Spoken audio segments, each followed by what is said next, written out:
Chers amis, démocrates africains, peuple du Congo-Brazzaville, nous aimerons aujourd'hui faire une petite conversation avec vous. Nous sommes bien aujourd'hui le 4 mars, le 4 mars 2017. Le 4 mars nous rappelle plusieurs choses au Congo-Brazzaville. Le 4 mars 2012, nous nous souvenons tous qu'il y a eu l'explosion des munitions que Sassou Nguesso avait gardées à Mpila.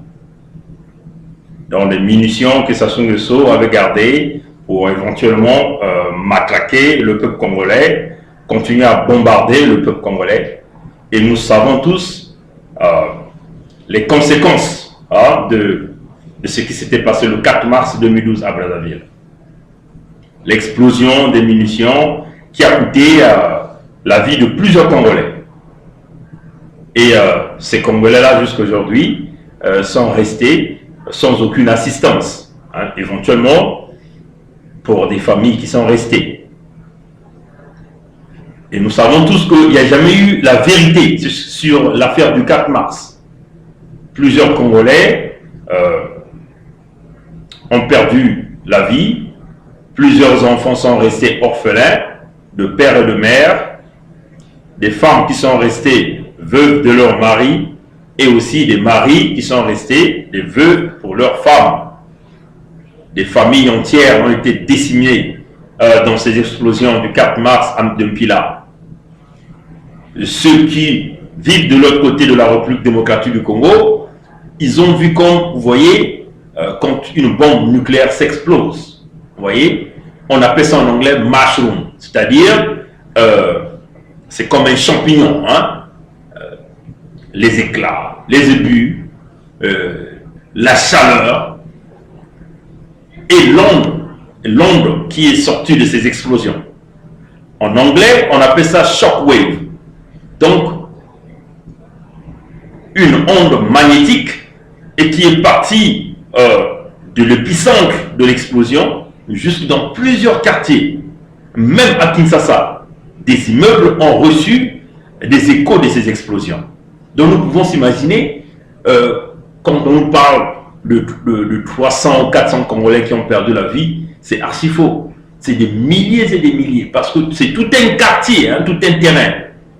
Pour ceux qui connaissent Brazzaville, ceux qui connaissent le lycée de la Révolution, ceux qui connaissaient le régiment blindé de Mpila, ceux qui connaissaient Yoro, je crois, le beat de Yoro, ceux qui connaissaient toute cette zone, là où se trouvait, comment on appelle, la brasserie du Congo, ils vous diront, ça a massacré plusieurs Congolais.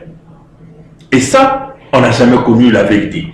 Ils ont fait une mascarade de procès où, quasiment, les auteurs de ces explosions sont en liberté, jouissent de ce pouvoir, continuent à boire, à jouir de ce pouvoir.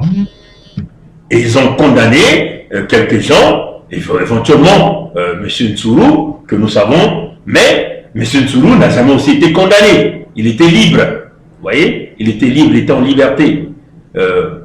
Aujourd'hui, ce n'est pas parce que M. Ntsuru est mort que nous devons avoir de remords pour ce monsieur. Non. Pour ceux qui ont vécu Pointe-Noire, ils savent ce que ce monsieur-là a fait à Pointe-Noire, quand Sassou Nguesso avait eu à faire son coup d'État de 1997.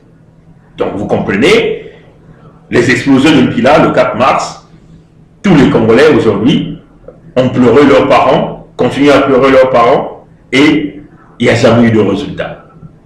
Le véritable coupable, l'auteur de l'explosion, qui est Denis Sassou Nguesso, il est là en liberté, il a pris la veste par la force du président de la République du Congo et il continue à vivre dans la paix tranquillement, en train de continuer à massacrer les Congolais dans le pôle.